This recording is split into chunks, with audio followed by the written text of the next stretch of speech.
get back on stage, start measuring your progress. Measure it in whatever way you can, okay? I like to measure from the number of people that are leads that come up to me at the end of my speech. That tells me all I need to know. That tells me if my speech landed on the audience. It could be sales. It could be book sales. It could be, again, people that sign up for your course or people that just sign up for your strategy sessions or your discovery session.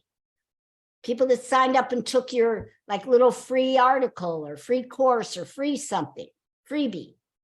Measure it. Most of the time people do that stuff and you don't even go back and look.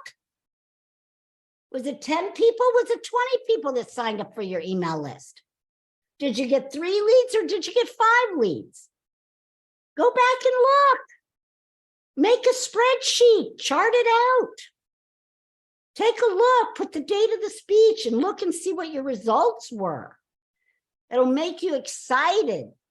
Measure your progress always so you can look back and then also have that feeling of achievement, that feeling of accomplishing your goal, the feeling of staying on track.